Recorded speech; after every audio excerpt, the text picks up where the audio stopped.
Hey everyone, so today's featured LP is Reflections, Pieces of a Man by Iriamu, which is the project of multi-instrumentalist William Hamilton, and he's based down near Atlanta, Georgia, and it's just an incredibly cool record, which is definitely for one, like kind of our more adventurous listeners, I guess. But also everyone can be adventurous if you try, and I think there's something for everyone to love on this record. It's a double LP, and it kind of runs the gamut from some more punk songs to things like this, which border on like spiritual jazz, but then goes into drone, and there's a lot of field recordings on here and some more ambient songs as well. So it's kind of a mashup of so many different genres. But what I love about it is that it integrates all these sometimes disparate elements really beautifully. And this is a longer album, and it really takes you on a journey from beginning to end. And it's worth taking the time to sit down with it and listen to it front to back multiple times. There's a lot to uncover here, and I definitely sat with this record a little while before doing this video because there's just so much in here that I'm still hearing on every new re-listen.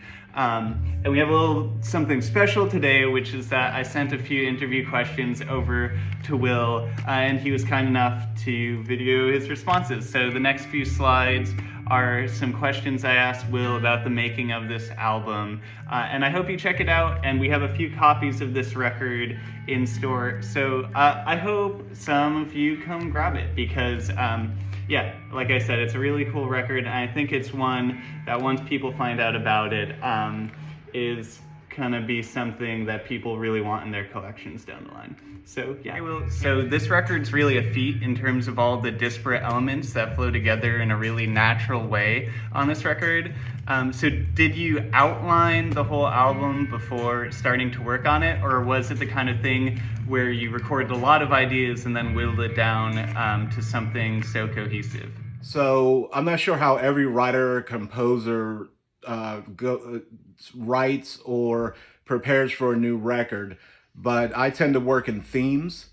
So this record's theme was the exploration of me, the study of me as a middle-class working man, where I'm at in life right now as I'm, going through midlife crisis, as I'd like to call it, right? So I did that, and the outline of some of the songs, and the reason why some of them might be pretty or some of them might be not as maybe uglier in a way, or drony or noisier, is because I'm trying to get out the thoughts that are in my head. So one of the songs is Sweet Dreams. And I don't dream well at night. Either I don't have dreams or they're not pleasant dreams. I don't sleep well at night. So I wanted to give like an analogy of what is in my head. Clanky sounds, different sounds, repetitive sounds. And then that is a reflection of nighttime. I have another song called The Suburbs Killing Me Softly. I live outside of Atlanta, Georgia. And it's you leave my neighborhood and there's cows and horses and things like that. So with that song, I wanted a really drony, monotonous sound to go with that song because that's just how I feel. I'm just not that happy living out in this area. Hard to find a community of people, like-minded people like myself, that are creative and into music, art, etc. So that one is just a display of just the way I feel and how the suburbs are killing me softly or slowly. And did I record a lot of ideas and whittle it down to something cohesive? Now, I had a plan going forward. Every project I start, I pull out the idea notebook, and I almost have even song titles and how can I make that song come to life with what is in my head. So the spoken word and kind of free association elements of this record were some of my favorite parts. So do you have a background in creative writing, or has the lyric writing kind of always gone hand in hand with the music making? So I have no background in creative writing. I can write a term paper, at least I could when I was in school, or I could write things like that. I can write for work. I work in a technical aspect for work, and then I can get my point across. But as far as creative writing, I think that's probably one of my weakest points. Um, but this record, when I did write words, were meaningful because this subject matter was close to me. It was an exploration of myself. In this record, I ask a lot of questions. Whether I have all the answers or whether they're even answered throughout the record is left up to interpretation. But the theme of this record being the middle-aged man going through midlife crisis. Am I coming out of it? Is life better on the other side? Is the grass greener? Are all questions I ask myself throughout. And I still don't have the answers. So that's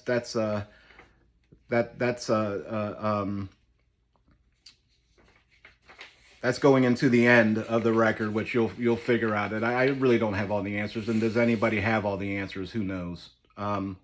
So yeah, so no creative writing, and but this one's honest. You know, I really tried to be honest and try to get my point across on this record. One other aspect of the album I really love is how heavy the album got at times.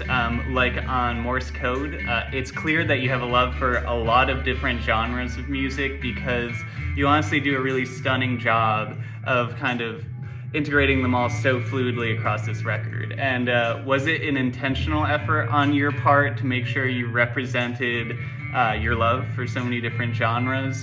Or did it just kind of naturally come in the process of putting this together since you listen to so much stuff and you kind of want to put it all together? So a couple of the songs that Conor is speaking of almost have a punky vibe, 3-chord song, punky kind of fast moving pieces where some of the other pieces are slow, drony, free improv, creative in that aspect. So the different types of genres, the record is kind of all over the place, but that's also the point of being pieces of a man. So my background is old 90s alternative music, going back to indie rock from the 80s, being punk rock or the Minutemen or the Pixies or the Cure, things like that, and then moving on into the 90s. So that is part of me. So the songs that are kind of fast and upbeat are almost like a storyteller trying to hone you into where we're at in the record. So the beginning, there's a song that is kind of like an introduction. And then in the middle, there is Morse Code, which Conor mentioned. And I'm also trying to be the storyteller or the narrator. And in those songs, I'm also trying to say, hey, I'm trying to communicate my thoughts out into the world. How can I communicate that? Morse code is, can I send Morse code? Will somebody hear my story through Morse code? Will the aliens pick it up first? And will they turn around or will they try to conquer? Because the middle-aged man is really kind of lame, right? Middle-aged man, at least who I am, is a quote-unquote normal type of guy for good or bad. Another one is... How will I send out this story? Will people read this story? I'm going to write it on concrete blocks, and then I'm going to bury it. Is another concept of one of the pieces. And will someone dig up this story that's written on these concrete blocks or these stones, and will they study it, thousands of years from now and look back at our times and our society in 2023 and say, wow, this is all they did. They went to work, they came home, they raised a family. There's no excitement for this middle-aged man. So this is just ways that I was trying to kind of convey where I am today. So yeah, man, Conor's a really great guy. He's over at Little Lost Records in Stafford Springs, Connecticut. And go check him out. He's got a couple copies of my record there. And also he has a plethora of good things. I need to make a visit up, and that'll be happening very soon.